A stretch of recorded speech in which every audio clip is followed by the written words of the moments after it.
Hello दोस्तों, रोशनी education point में आप सभी का स्वागत है। दोस्तों, आज की वीडियो में हम लोग देखेंगे एनसीईआरटी सार संग्रह से साइंस देख रहे हैं। हम लोग साइंस में फिजिक्स चल रहा है। फिजिक्स का जो आज का टॉपिक है वो है ऊष्मा एवं ऊष्मागतिकी।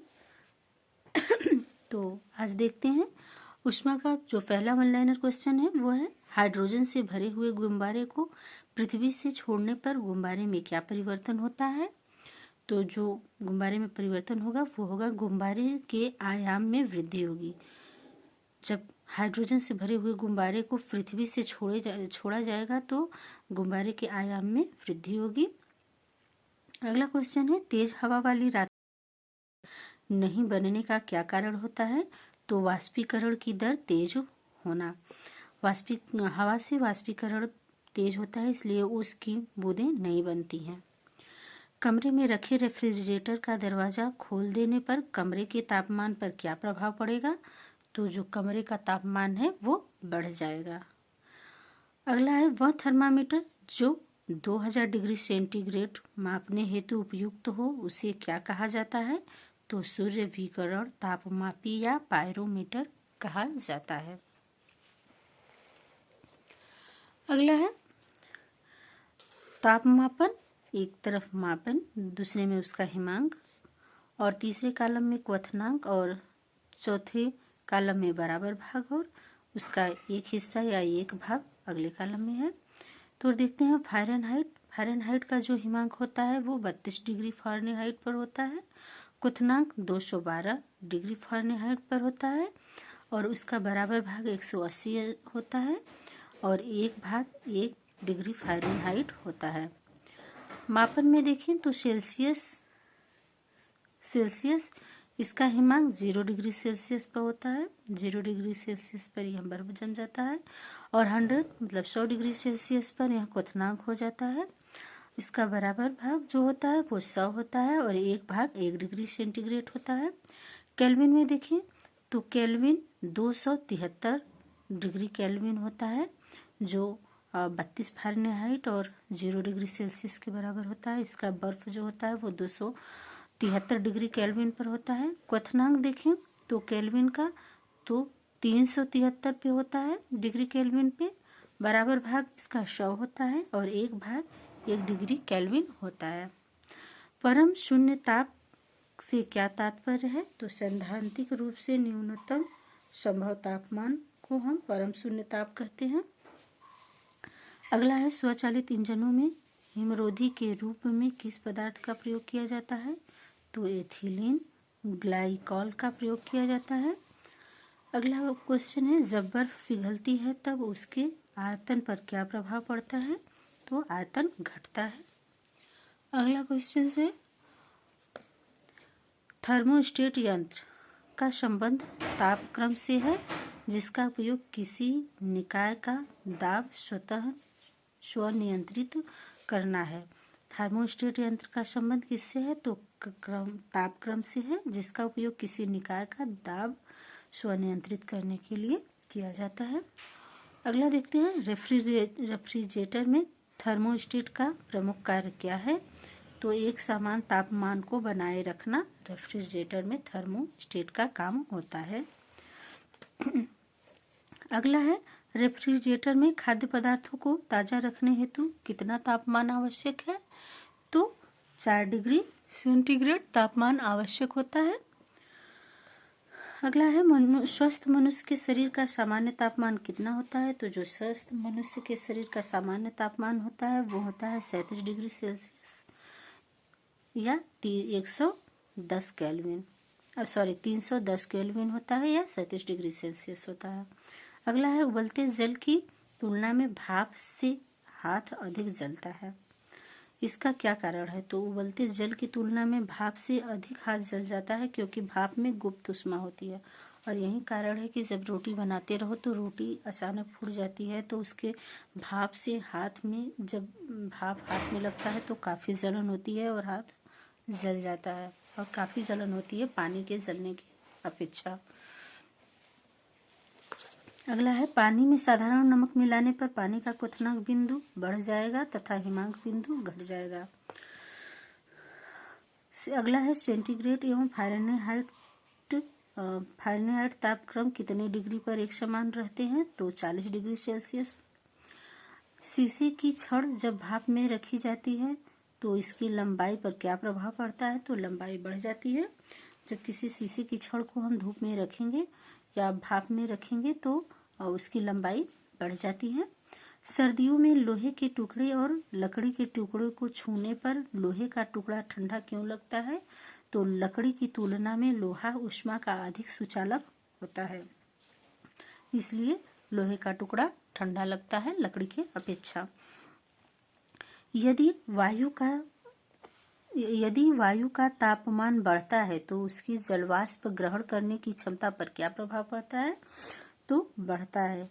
अगर वायु का तापमान बढ़ता है तो जलवाष्प ग्रहण करने की क्षमता भी बढ़ता है। अगला है पदार्थ की ऊष्माधारिता किस पर निर्भर करती है? तो पदार्थ की विशिष्ट ऊष्मा पर। साफ मेघ रहित रातों की तुलना में मेघ आच्छादित रातें अपेक्षाकृत अधिक गर्म होती हैं, क्योंकि बादल पृथ्वी तथा हवा से ऊष्मा के विकिरण को रोकते हैं, इसलिए बादल वाले रात में गर्म महसूस होता है। जब जल को 0 डिग्री सेल्सियस से 10 डिग्री सेल्सियस तक गर्म किया जाता है तब इसके आयतन पर क्या प्रभाव पड़ता है? तो पहले आयतन घटता है फिर बढ़ता है। दाब बढ़ने पर जल के क्वथनांक पर क्या प्रभाव पड़ेगा? तो जल का क्वथनांक बढ़ेगा। अगला है गर्मी के दिनों में किस प्रकार के छतों का प्रयोग किया जाता है? तो ऊपर सफेद नीचे काला, इस प्रकार के छतों का या चादर किसी भी चीज का हम प्रयोग करते हैं, क्योंकि काला रंग होता है वो ज्यादा ऊष्मा अवशोषित करता है। रेल की 2 पटरियां जोड़ते समय मध्य में थोड़ी जगह क्यों छोड़ी जाती है? तो पटरियों को ऊष्मीय प्रसार के लिए स्थान रखने के लिए जब रेल की पटरियां जोड़ी जाती हैं तो उनके मध्य में थोड़ी सी जगह छोड़ी जाती है। अगला है प्रेशर कुकर के अंदर की उच्चतम तापमान निर्भर करता है तो ऊपर के छेद के क्षेत्रफल एवं उस पर रखे गए वजन पर। अगला है कमरे में लगा हुआ वातानुकूलन किसे नियंत्रित करता है? तो जो एयर कंडीशन कमरे में लगाया जाता है वहाँ आर्द्रता एवं तापमान को नियंत्रित करता है। संवहन द्वारा ऊष्मा का स्थानांतरण हो सकता है तो द्रव्य एवं गैस में। अगला है चालन के अनुप्रयोग। तो शीत ऋतु में लकड़ी व लोहे का तापमान समान होने पर भी लोहे की कुर्सी अधिक ठंडी लगती है। चीनी की मिट्टी के प्याले में चाय पीना धातु के प्याले में चाय पीने से अधिक आसान होता है, क्योंकि जो धातु की बर्तन होते हैं वो जल्दी गर्म हो जाते हैं और चीनी मिट्टी का बर्तन जो होता है वो जल्दी गर्म नहीं होता है, इसलिए चीनी मिट्टी के बर्तन में आसानी से चाय पिया जा सकता है। अगला है डेजर्ट कूलर द्वारा शीतलन किस सिद्धांत के आधार पर कार्य करता है? तो वाष्पन शीतलन के सिद्धांत पर कार्य करता है। अगला क्वेश्चन है किस तरल की विशिष्ट ऊष्मा सर्वाधिक होती है? तो जल की विशिष्ट ऊष्मा सर्वाधिक होती है। पसीने की हमारे शरीर में क्या भूमिका है? तो यह शरीर का तापमान नियंत्रित रखने में सहायक होता है। अगला है गर्म मौसम में पंखा चलाने से आराम क्यों महसूस होता है? तो हमारा पसीना तेजी से वाष्पीकृत होता है पंखे की हवा से, इसलिए आराम महसूस होता है। मिट्टी के घड़े में जल क्यों ठंडा रहता है? तो वाष्पीकरण के कारण मिट्टी के बर्तन का जो जल होता है वो ठंडा रहता है। संवहन के अनुप्रयोग में देखें तो विद्युत बल्ब में लगे तंतु को गलने से बचाने के लिए संवहन का प्रयोग किया जाता है। पृथ्वी का वायुमंडल संवहन द्वारा ही गर्म होता है। मोटर कार का रेडिएटर शीतलन यंत्र भी संवहन सिद्धांत पर कार्य करता है। रेफ्रिजरेटर में फ्रीजर ऊपर की ओर बनाया जाता है, क्योंकि संवहन से जो ऊपर की चीजें होती हैं वो ज्यादा और नीचे की धीरे धीरे गर्म होती हैं। अगला क्वेश्चन देखते हैं। थर्मल बोतल में पेय पदार्थ को कुछ समय तक के लिए उसी ताप पर रखने के लिए उसकी दीवारों पर किस पदार्थ की परत लगाई जाती है? तो रजत परत की। प्रेशर कुकर में खाना जल्दी क्यों पक जाता है? क्योंकि दाब बढ़ने पर पानी का क्वथनांक बढ़ जाता है। अगला क्वेश्चन है ऊष्मा किसका उदाहरण है? तो ऊर्जा का उदाहरण है। अगला क्वेश्चन है सीटी स्कैन करने में कौन सी किरणों का प्रयोग किया जाता है? तो सीटी स्कैन में एक्सरे किरणों का उपयोग किया जाता है। आदर्श गैस की आंतरिक ऊर्जा किस राशि पर निर्भर करती है? तो जो आदर्श गैस की आंतरिक ऊर्जा है वो केवल ताप पर निर्भर करती है। बर्फ का अपने गलनांक पर पिघलना किस प्रक्रम का उदाहरण है? तो समतापी प्रक्रम का। निम्न ताप में उत्पन्न निम्न ताप कैसे प्राप्त करते हैं? तो रुद्धोष्म प्रक्रम के द्वारा। 1 किलो कैलोरी ऊष्मा कितने जूल कार्य में तुल्य है? तो 4.18 × 10⁻³ जूल कार्य में तुल्य होता है 1 किलो कैलोरी ऊष्मा। अब देखते हैं विकिरण के अनुप्रयोग। तो सूर्य की ऊष्मा पृथ्वी तक विकिरण के रूप में ही पहुंचती है। पालिश किए गए जूते धूप में जल्दी गर्म नहीं होते हैं, ये भी विकिरण की वजह से। अब देखते हैं अगला क्वेश्चन।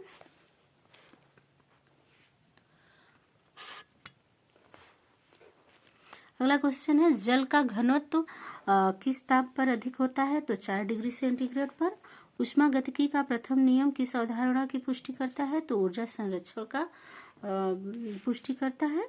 जब किसी कांच की बोतल में पानी भरा जाता है और उसे बंद करके जमने दिया जाता है तो बोतल टूट जाती है, क्योंकि पानी जमने पर फैलता है, इसलिए कांच की बोतलें टूट जाती हैं। ऊंचाई बढ़ने के साथ साथ जल का क्वथनांक क्यों घटता है? क्योंकि ऊंचाई बढ़ने के साथ वायु दाब घटता जाता है, इसलिए क्वथनांक भी घटता है।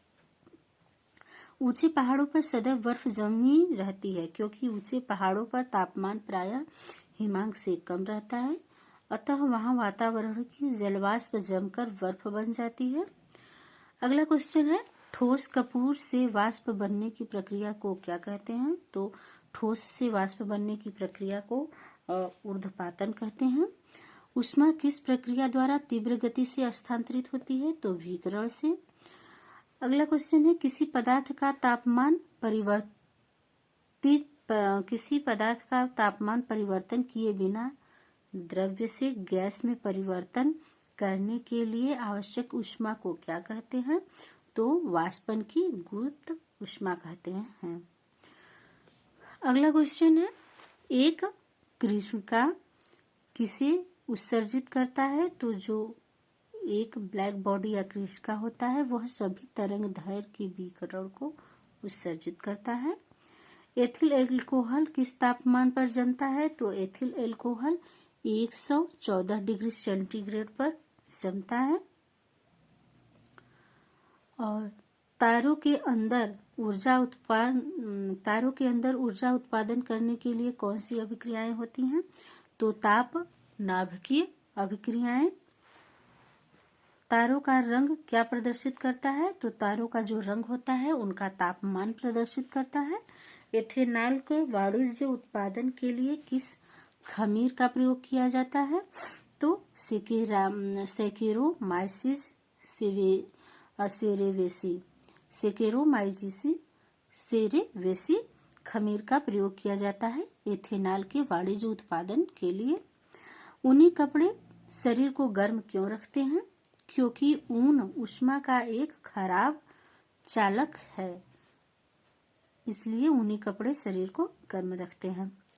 अगला है ऊष्मा की वह मात्रा जो किसी पदार्थ के 1 किलोग्राम द्रव्यमान को उसके क्वथनांक बिंदु पर वाष्प में परिवर्तित करने के लिए प्रदान की जाती है उसे वाष्पन की गुप्त ऊष्मा कहा जाता है। दोस्तों आप लोग वीडियो को लाइक कर दीजिए। अगला है गर्मियों में सफेद कपड़े पहनना अधिक आरामदायक होता है, क्योंकि सफेद कपड़े ऊष्मा का अधिकांश भाग परिवर्तित कर देते हैं और जो ब्लैक कपड़े होते हैं वो अवशोषित कर लेते हैं। इसलिए ब्लैक कपड़े पहनने पर गर्मियों में ज़्यादा गर्मी महसूस होती है, इसलिए गर्मियों में लोग ज़्यादा सफ़ेद कपड़े पहनना पसंद करते हैं। दोस्तों आज की वीडियो में बस इतना ही। अगला हम लोग नेक्स्ट वीडियो में देखेंगे। धन्यवाद।